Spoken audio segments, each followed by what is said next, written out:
My father's face was a mask of crimson fury, his voice echoing across my own front lawn. "You are nothing, a disgrace. This house is ours." The words were meant to break me, just as they always had. Between us stood two police officers, their expressions weary. The senior one, a Sergeant Miller, looked at me, clearly expecting tears or a hysterical defense. I offered neither. I simply reached into my wallet and handed him my government identification, my hands perfectly steady. He took it with a sigh, but as his eyes scanned the card, something changed. It was a subtle shift at first, a flicker of confusion, then recognition. His back straightened, his shoulders squared, and the weariness in his eyes was replaced by a sharp, sudden respect. He looked from the ID in his hand back to me, then turned to my father. His voice was no longer that of a mediator. It was firm, official steel. "Sir, you are currently harassing a commissioned officer of the United States Navy. I suggest you lower your voice and step off her property immediately." My father's mouth hung open, the words dying in his throat. The silence that followed was more damning than any shout. 5 years earlier, the setting was my parents' dining table, but it felt just as much like an ambush. I had just been laid off from a junior marketing job, and they had staged what they called an intervention. My father, David, a man obsessed with the appearance of conventional success, paced the room as he delivered his verdict on my life. "This is what happens when you don't have a real plan," he lectured, his disappointment a physical force in the room. "You're directionless, a financial liability." Beside him sat my brother Mark, the family's golden boy, who wore his charisma like a shield. He just smirked, a silent confirmation of my failure. "Dad's right," he chimed in, twisting the knife. "It's embarrassing." The memory of them co-signing Mark's loan for his last sure-thing business venture flashed through my mind, a bitter contrast to the lecture I was receiving now. They weren't offering help, they were reasserting control. "You can have your old room," my father said, the offer dripping with condescension, "until you figure out what to do with your life." Again, it wasn't a lifeline, it was a cage. He called me a liability, a failure with no future. He had no idea that being laid off wasn't an ending, but the beginning of a path he could never comprehend. To understand how my father ended up screaming on my lawn, you have to understand the life I built after they wrote me off. After I left home, I learned to live two lives. The first was the one my family constructed for me, a carefully maintained fiction where I was always struggling, always one step behind. In that world, my brother Mark was the star, and his every minor achievement was cause for a grand celebration. I remember the summer he was promoted to regional sales lead. My father threw a massive barbecue, the entire yard filled with neighbors and distant relatives, all gathered to witness my brother's ascent. Dad raised a glass, his voice booming with a pride he never showed me. "To my son, Mark, climbing the ladder to success." I watched him celebrate a new title on a business card as if it were a national holiday, and I felt nothing. It was just another Tuesday in the ongoing theater of my family. A few months later, I called home from my small apartment near my first duty station. I'd just gotten the news. After 3 years of night school and a grueling 3-day exam, I had officially passed the bar. When I told my mother, there was a long pause on the line. "Oh, that's nice, dear," she finally said, her voice distant and distracted.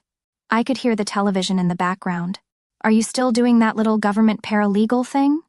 The words landed like tiny shards of glass.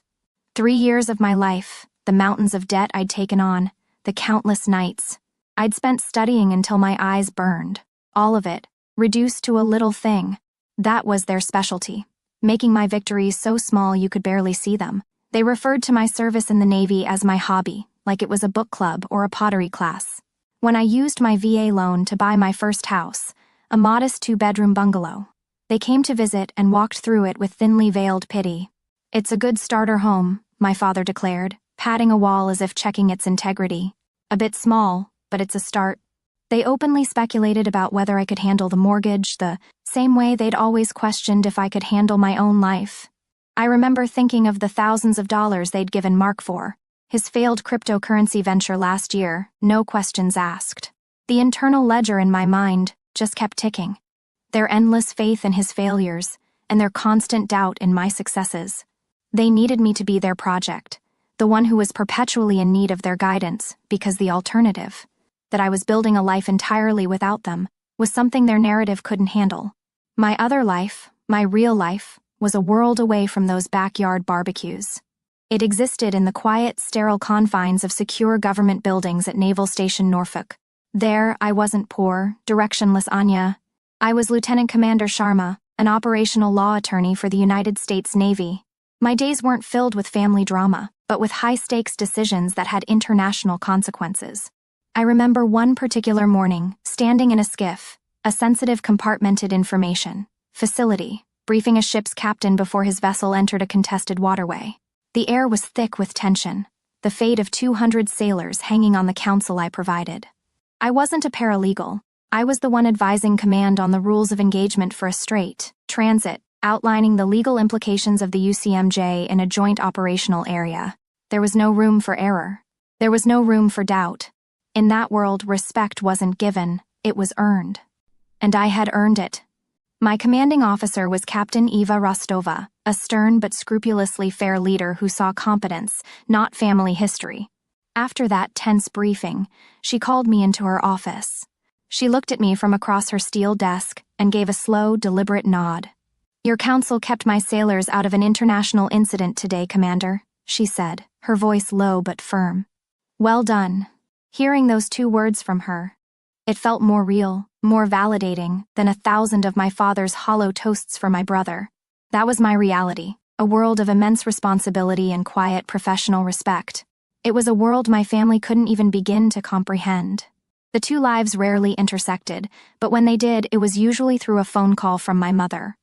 Carol, a woman who treated family peace like a religion, even if it was built on a foundation of lies. She'd call me after my father had a bad week at his failing business. "Your father is just worried," she'd say in a soft, pleading voice. "You know how he is about appearances. When you come home for Christmas, maybe just don't mention your work too much. All those acronyms and things, it just confuses him." I was being asked yet again to shrink myself to protect his fragile ego. I was the family shock absorber, expected to be small so he could feel big. It was a role I had played my entire life. For years, I compartmentalized. I was LCDR Sharma at work, and poor directionless Anya at home. It was easier than fighting their narrative. But when their world collapsed, they decided my reality was theirs for the taking, and I knew the time for compartments was over. The call came on a Tuesday. I saw my father's name on the screen and felt that old, familiar knot tighten in my stomach. I answered, and there was no preamble, no small talk. His business had finally gone bankrupt, and they'd lost their house. But this wasn't a call for help. It was a declaration. "We're moving in with you next Saturday," he stated, his voice flat and devoid of any doubt. "We've already rented the U-Haul. Mark will take the master bedroom since he needs a proper office. It's the least you can do after we supported you all those years." For a moment, I was speechless. The sheer, breathtaking entitlement of it all. Claiming my master bedroom for the golden child, erasing me in my own home. The years of quiet injustices, the constant belittling, the deliberate blindness. To my life, it all coalesced into a single clarifying point of rage. But then, something else took over. A cold, quiet calm washed away the anger. I wouldn't scream. I wouldn't argue. I would not engage in an emotional fight I was programmed to lose. I would engage in a legal one. A fight they couldn't possibly win. After I hung up, I went to my home office. There would be no more pleading to be seen. From this moment on, there would only be facts and jurisdiction. I spent the next hour preparing my defense. The hum of my printer was the only sound as I compiled my case file. I printed the deed to my house, with my name, and my name alone, on every page. I printed the last 5 years of my mortgage history, a flawless record of my own financial independence. Then, I printed out the state's penal code on criminal trespass and harassment, highlighting the relevant sections with a yellow marker. I even pulled up the Service Members Civil Relief Act, the SGRA, just to remind myself of the legal world I inhabited, a world with rules they couldn't bend. This wasn't just paper. This was my armor. The final step was the most crucial. I picked up the phone and dialed the local police department's non-emergency line. My voice was level, my tone professional, the same one I used when briefing a superior officer. "Good afternoon," I began, This is Lieutenant Commander Anya Sharma, U.S. Navy. I am an active duty service member residing at 123 Oak Street. I am calling to provide a courtesy notification that I expect a hostile attempt by estranged family members to illegally occupy my residence this coming Saturday. I wanted the watch commander to have a preemptive record of the situation. In that single procedural move, I had changed the entire nature of the coming conflict. I wasn't just a daughter. I was a credible source, an officer, and I was setting the battlefield. They had rented a U-Haul. I had built a case file. They thought they were coming to an intervention. They had no idea they were walking into a legal jurisdiction they didn't know existed. Saturday morning arrived, quiet and bright, but a low rumble soon disturbed the peace of the neighborhood. The U-Haul. It pulled up to the curb exactly as they said it would, a monstrous orange and white symbol of their entitlement. The truck's brakes hissed, and the cab doors slammed shut. My father, my mother, and my brother Mark got out, not with the hesitation of guests, but with the arrogant assurance of conquerors. They immediately started unloading boxes, stacking them on my pristine lawn as if it were a public loading dock. I saw the curtains twitch in the houses across the street. My private humiliation was now a public spectacle. They weren't just invading my home. They were putting on a performance for the whole world, to see a show where they were the aggrieved parents, and I, the ungrateful child. I took a final, steadying breath and opened my front door. I had just returned from a formal change of command ceremony on base, and I hadn't changed. I stood there, framed in the doorway, wearing my immaculate Navy service dress blue uniform. The dark wool was sharply creased, the gold buttons gleamed, and the rows of colored ribbons on my chest told the story of a life they had willfully ignored. It wasn't a costume. It was a statement of fact, a reality I was forcing them to confront. My father saw me and let out a short, barking laugh. "What is this, a costume party?" He sneered, his eyes filled with contempt. "Stop playing games, Anya. Get the door and help with these boxes." He saw the uniform, but he couldn't see me. He couldn't comprehend the oath that came with it. I remained in the doorway, a calm, immovable object blocking their path. My voice was quiet, but it carried the weight of the authority he refused to see. "You are on private property," I said, my words precise and devoid of emotion. "You have been instructed not to be here. I am ordering you to leave now." The legalistic language, the formal order, it was a language he didn't know how to fight. His face contorted with rage, the color rising in his cheeks. He took a threatening step forward, his voice a bellow that echoed down the quiet street. "We are your family. You owe us. This house, this life, it should have been Mark's." And that was it. That was the moment he crossed the line. With deliberate calm, I pulled out my phone and dialed 911. The police arrived in minutes, 2 cruisers rolling to a stop.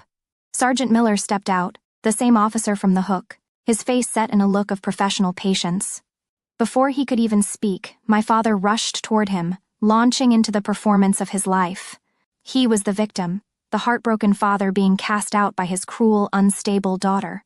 He painted a picture of my ingratitude, of his own generosity, his voice thick with false emotion. I stood on my porch, silent and motionless. I let him speak. I let him spin his entire web of lies. My silence was a strategy. Every word he spoke was another shovel of dirt on the grave he was digging for himself. When his tirade finally sputtered out, I waited a beat, then looked directly at Sergeant Miller. "Sir?" I said calmly. "May I present my identification?" I walked down the steps and handed him my military ID. This was the moment. I watched his eyes scan the card. I saw the slight frown of confusion, the way his gaze darted from the photo to my face, then back to the text. I saw the instant the letters registered in his brain. LCDR. Judge Advocate General's Corps. His entire body changed. His posture, which had been the relaxed stance of a cop at a domestic dispute, snapped into a subtle version of attention. He remembered the courtesy call. He saw the uniform. It all clicked into place. He looked at me with a new understanding, not as a daughter in a family squabble, but as a fellow professional, a senior officer. He handed the ID back to me with a respectful nod. Then, he turned to my father. His voice was different now. It was stripped of all warmth, all attempt at mediation. It was the flat, commanding tone of the law. "Mr. Sharma," he said, his voice carrying clearly across the lawn, "you and your family will cease all activity, remove your vehicle and belongings. from this property and have no further contact with the commander. If you return, you will be arrested. This is your only warning." The word hung in the air, a sonic boom that shattered their entire world. "Commander." The color drained from my father's face. He stared, his mouth agape, as if the officer had spoken in a foreign language. My brother Mark looked pale, his smirk finally gone, replaced by the wide-eyed look of a child who just realized the adults are truly angry. And my mother simply began to cry, quiet, broken sobs of a woman watching her carefully constructed reality crumble into dust on a public street. The neighbors were all watching. They saw it all. My father had spent my whole life telling me I needed to respect his authority. In the end, it was a stranger in a police uniform who taught him the true meaning of the word. There was no shouting as they left. The silence was far heavier. Under the watchful eyes of the entire neighborhood and the silent authority of the police, my family loaded their boxes back into the U-Haul. Each scrape of cardboard on the truck's ramp felt like a final, grinding admission of defeat. They didn't look at me. They didn't look at each other. They just moved with a grim, humiliated efficiency. My father's face was a pale, slack mask. My brother seemed to shrink with every box he lifted. My mother's tears had dried, leaving only a hollowed-out emptiness in her eyes. When the last box was loaded, they climbed into the cab without a word, and the truck rumbled away, leaving only silence in its wake. As the police cars pulled away, a man walked out from the house across the street. He was older, with lines on his face that spoke of a long and difficult life, and he wore a faded cap that read Vietnam Veteran. He walked to the edge of my lawn, stopped, and looked at me. He didn't offer any words of sympathy or congratulations. He simply stood a bit straighter and raised his hand in a slow, perfect salute. It was a gesture of profound, unspoken understanding, a sign of respect from one service member to another. I returned it with a nod, my throat tight. In that silent exchange, I received all the validation I had ever needed. That single moment from a stranger held more genuine respect than I had ever received from my own father. A year passed. A year of quiet, of peace, of building. My life was no longer defined by what I had to defend, but by what I was able to create. I stood in a briefing room, a laser pointer in my hand, guiding a group of bright, sharp-eyed junior officers through a complex legal problem. The plaque on the door outside read, LCDR Sharma, Staff Judge Advocate. I had been promoted into a leadership position, entrusted with mentoring the next generation of Navy lawyers. My home was no longer a fortress. It was a sanctuary. The walls were filled with photographs, but not of my biological family. There were pictures of my team, grinning after a successful case, a shot of me with Captain Rostova on the deck, of a destroyer, photos from deployments, from holidays spent with the friends who had become my real family. I heard about them, of course. News trickles down through the grapevine of distant relatives. A cousin called one day, her voice hesitant, to tell me they were living in a cramped 2-bedroom apartment 3 states away. She also told me my father had been served with a formal military restraining order. After the incident on my lawn, he had tried to contact my commanding officer directly, to complain, an old bullying tactic from a world where he was in charge. But in my world, that was considered harassment of a commissioned officer. He had tried to use his parental authority in a place where the only authority that matters is rank and regulation, and he learned the hard way that he had none. The news didn't bring me joy, just a quiet sense of an equation finally being balanced. The final test came 6 months after that. An email appeared in my inbox, the sender's name, Mark Sharma, making my stomach clench for just a second. The message was a long, rambling mess of excuses and apologies that weren't really apologies. It was a masterpiece of learned helplessness. It ended with the line I knew was coming, the final desperate attempt to pull me back into their orbit. "Dad is sick," he wrote. "He needs help. You were always the strong one." I read the words, and I felt nothing. Not anger, not pity, but a vast, calm distance. My strength was not a family utility. It was not a resource for them to drain whenever their own poor choices caught up to them. It was mine. I moved my cursor over the message. For a brief second, it hovered over the reply button. Then, with a decisive click, I moved it to archive. The message vanished. I took a sip of my coffee and turned my attention back to the legal brief on my screen. My work. My life. My family believed a legacy was the house you lived in. I learned a true legacy is the code you live by and the uniform you earn to defend it. If you've ever had to enforce a boundary to protect the life you built, share your story below. In this community, your strength is always recognized.